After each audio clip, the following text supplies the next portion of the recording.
Hey, I'm Nikki Thomas, Gen Xer, radio vet, over 30 years on the mic, 20 of them right here in the Bay. I've got stories. You've got questions. This is Ask Nikki Anything on Nikki Thomas TV. Hey family, it's Nikki Thomas. I did say Ask Nikki Anything, respectfully. And y'all did. Y'all had a lot of good questions. Y'all are like excellent journalists and stuff. So I'm going to answer all the questions, right? And if we don't know each other already, my name is Nikki Thomas. You heard me on the radio in the Bay Area, 102.9 KBLX. Hey, honey bun. 20 plus years on the radio. So, you know, that level of love and community never ends. So we're just going to keep it going. Okay. So first question, let's see who we have. Kimberly Bailey, what's happening, sis? Who was your first interview? And do you remember the first song you played as a DJ? First song, no. Child, listen, that was 30 plus years ago, because I literally have been on the radio for 30 plus years, not just in the Bay, but in New Orleans and in Buffalo, New York, and in Boston. Never been to Boston, but you know how radio works nowadays. So no, I don't remember the first song, but the first person that I interviewed, I do remember. Kim Coles from Living Single. She was in New Orleans for a comedy show. I was terrified.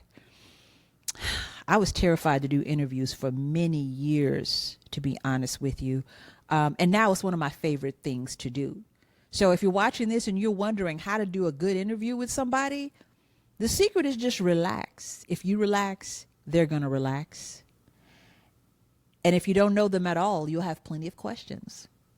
You didn't even ask me all that, but I thought I would throw it in there. All right, so let's see. Next question. Anisha, my cousin. Hey, boo. She says, congratulations. Any advice for me as an artist and talk show host? Promote yourself. Okay? Promote yourself. Read between the lines. What am I doing right now? I'm showing up, promoting myself. We have all of these great tools nowadays. You ain't got to go to nobody's studio. You can create your own show and promote yourself. Social media is a beast. We got complaints about it, but oh my goodness, you have everything you need to put yourself out there over and over and over again every day. Okay? Well, dang, Nikki, can you show me more? Yes, I can. But more about that later. Okay, next question. Will you sponsor Intensify Her 2025 with an interview about the event? Yes. Girl, check your messages. I am on board with you. Intensify Her is happening right here at Oak Stop, right? So, yeah, we got to get on that, girl. Answer your text messages and let's work this out. Ralph Harris. Ralph, I got a story. I'm just going to put it here before I answer the question. Ralph Harris is one of my favorite people. I'm going to tell you why. Number one, he's an Aquarius. I always immediately know an Aquarius when I see one. I interviewed Ralph at KBLX many years ago, like literally Montgomery Street KBLX, the first studio that I worked at. And after we finished talking, I said, "Are you an Aquarius?" And he said, "Yeah." I said, "Dang, I knew it. So, we just kept in touch. This is my Aquarian brother right here.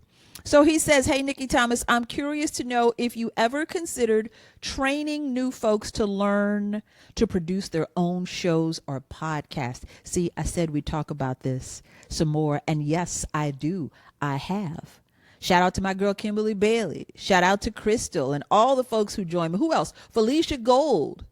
I did this training some years ago, and if y'all want me to do it again, listen, if I get 10 people in my inbox saying, "Yes, Nikki, I want to learn how to create my own creative things, have my own show, my own podcast, my own YouTube channel," you can do it. "Oh no, I don't know. I'm over 40. I'm over 50. I don't know this technical stuff." Listen, baby, it's one button. One button. So I'd be happy to teach you if we got some folks, 10 folks. You want to show up and say yes? Absolutely. I will. I'll do it again. Hey, Ralph, baby. Thank you, baby. Okay, who's next? Phoenix, my girl Phoenix. Let me just tell y'all, my girl Phoenix right here is a powerhouse. powerhouse. Okay. She's one of those folks. It's like, listen, sis, we about to be best friends, whether you like it or not. Okay. Phoenix says, what has been the biggest lesson you have learned about the public while being on air?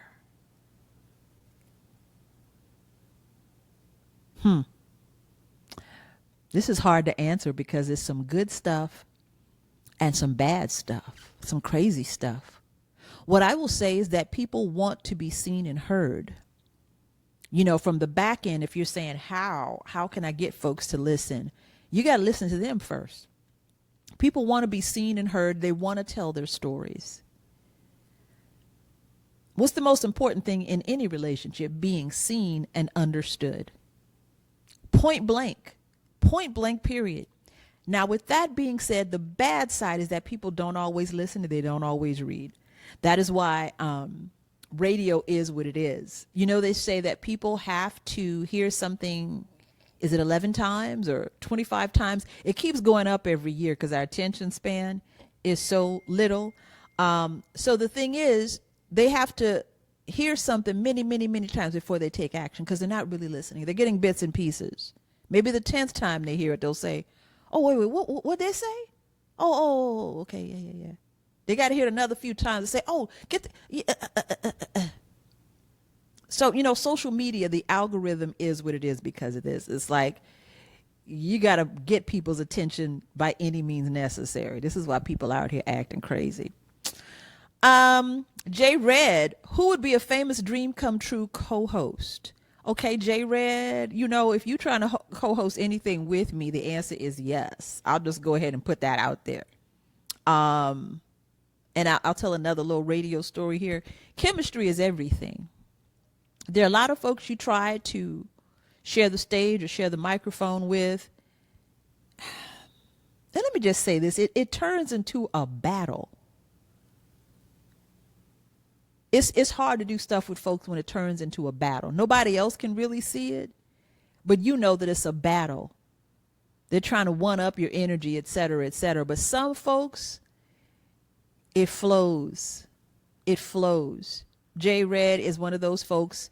He is a comedy genius. He's got good timing. He's funny. He's outrageous. Baby, it's like looking in the mirror. So, J Red, you are definitely on the list. And I'll tell you a few more. Eric Benet. And I say that because it almost happened. There was an opportunity to host a radio show with Eric Benet, and it never panned out. And I tell you, I saw Eric Benet later on down the line, and he said, I am so unhappy that did not work out. Do y'all follow Eric Benet on Instagram? That's a funny brother. I love crazy people. He's my kind of crazy. So it would be a dream for me to finally be able to actually co-host something with Eric Benet and something where we could let loose. I will say that project probably sounded and looked great on paper, but it probably wasn't plugged into who he was and who I am. We crazy. It's crazy people. We need to be able to be crazy. Just do it. Just jump out there and say what's on your brain and on your spirit that particular day. So Eric Benet would definitely be one. I'm trying to think if there's somebody else. Not quite sure. If I think of somebody else, I'll come back to this one. But that's a good question. Thank you, J Red. Tell us the story of how you got into radio. I did a separate video on this, but I'm going to tell the story again because it's a really good story. It's my favorite story to tell. 2 times in my life, this happened. I'm going to have to go back to when I was a little girl. My great-grandmother said, my baby's going to be on the radio and on the TV. That's what she said. My great-grandmother was my birthday twin. So when she said these things, you know how powerful that is. You know, they say a praying grandmother. I had a praying great-grandmother who had the same birthday as me. You can't battle that no day of the week, let me tell you. So I would read the newspaper to her every morning. and I had to read it like a broadcaster. So I'd read the article, but I'd sound like this. So she had me developing my radio and TV voice at that time, right? So I say all that to say she prayed me into some stuff that I didn't even have to go looking for. Straight up. Straight up. When I was in high school, we had electives. There was an elective. You got to choose some things, and I chose some things, but speech and debate popped up on my schedule. I had not put it there. Speech and debate, learned how to speak in front of whoever, learned how to perform. Then it happened again in college. Elective, I didn't put it there. Radio showed up on my schedule. I had not elected it, okay? But it changed my life. Our final project for radio class was to create a demo tape. We call it an air check in the industry. So after I finished putting mine together, one of my classmates said, "Girl, what's his name? Jay?" I'm trying to think of what the brother's name was. He said, you really do got a nice voice. You ought to do this. I said, whatever. One day maybe. And, the instructor overheard this and said, no, for real. You need to do this. And he said, I'm calling a radio station and I'm going to send you over there. He called the program director at WYLD back in New Orleans. And that's how I ended up with a job on the radio. My junior and senior year of college, I go to class and be on the radio at night. I was overnight, like midnight to 6 or something. So literally it was work. I wouldn't go home and go to sleep. I'd work, go straight to school, then go home and sleep. That's how I arranged my life. So that's how I got in, and I just kept going. It was my great grandmother who did it, for real. Y'all know everything is spiritual as far as I'm concerned. And, my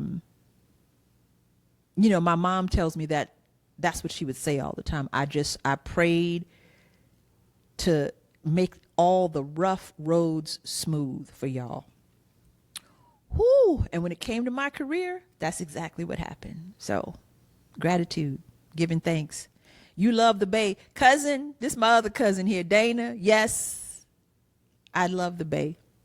The Bay called me well before I got here. It's another really good story. I applied to Mills College here in Oakland when I was a senior in high school. And I remember somebody from Mills called me, like another student, like to say hello, and tell me more about the college. And I was scared at the time, didn't really go for it. But I ended up here anyway. It's crazy how stuff happens, right? This is another good question. Who was your favorite artist to interview, and who made you the most nervous? Maxwell made me the most nervous. It was an excellent interview, but he made me nervous because he is so hot and so friendly. Like me touching my elbow and stuff. You make a sister nervous. But he's great. He's a Gemini. And there are some people who are very easy to interview or talk to. He's one of those people. So he was a blast. I'm sure the live stream is somewhere floating around on Facebook. Nikki Thomas, Maxwell, KBLX. Just, do a search on it while it's still there. Because I know Facebook is about to take these things down. So, but my favorite, because, this is really two questions. My favorite artist to interview was the legendary Dwayne Wiggins. May he rest in peace. Why? If you ever saw an interview with me and Dwayne, it's an easy answer to that question. Fun. It really wasn't an interview. We just, we really were having that much fun. 10, 20, 30, 40, 50 times. We either have a sit-down interview with microphones and cameras and things, and or a virtual interview, or we just go live on the phone.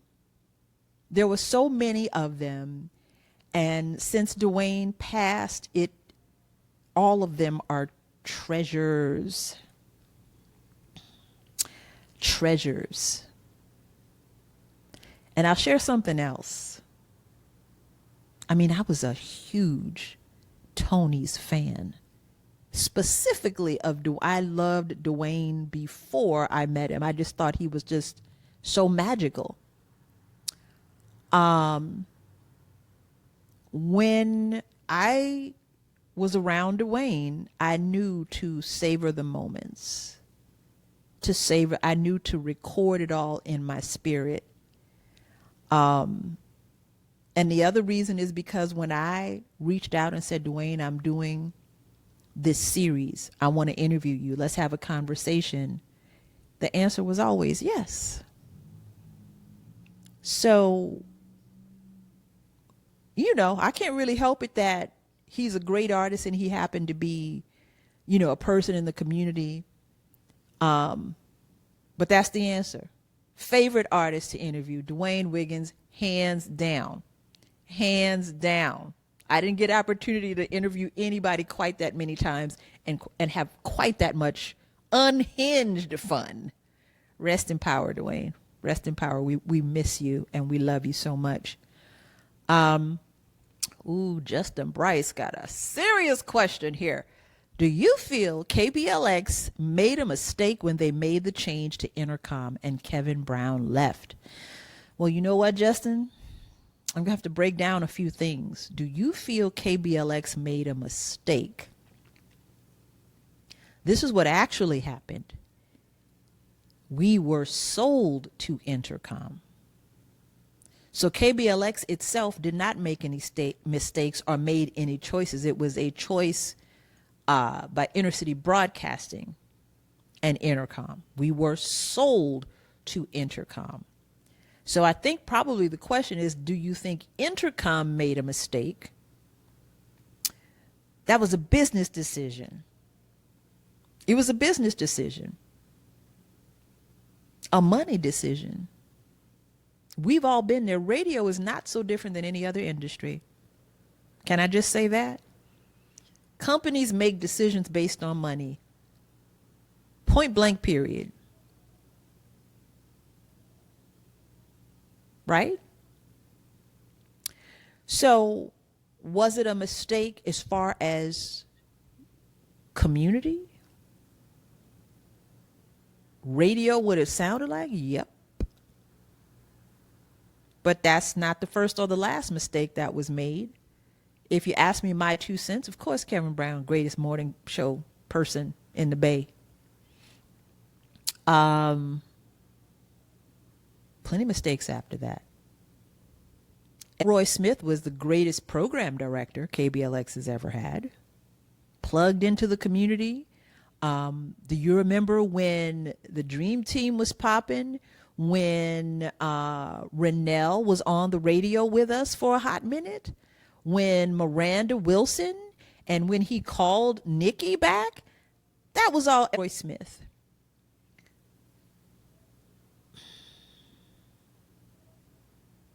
Is radio totally different now? Yes, it is. Yes, it is. So it's a very multi-layered question, Justin. Of course, we're going to look and say that was a mistake. But the focus is different. There were choices made well before you got to let's do this thing differently here. The focus is different. And KBLX is not what it used to be. It really doesn't have that focus on the community like it used to. It's not on the list of priorities. I hope you're reading between the lines here. I'm not a person who is going to tell anybody else's business. I said, ask Nikki anything. I'm going to tell you Nikki's 2 cents, but I'll leave it right there. We can say, hey, it's a mistake, but it's a business decision that does not involve us. Let me see what the next question is. Have you been in touch with Kevin Brown lately? Nope. I have tried to reach out, though. Kind of a hard person to catch up with. And it happens. So that's it, family. Thank you so much for all of these wonderful questions. If you would like to have a feature here on Nikki Thomas TV, reach out, because there's a whole lot of great things coming up. But there might be some things I haven't thought of. Reach out and say, Nikki, you know what I want to do? I want to partner with Nikki Thomas TV on XYZ or whatever. Hey, I'm always down to listen and have a conversation. Thank you so much for all of these wonderful questions. It's Nikki Thomas TV, where there are no limits, only liberation, family.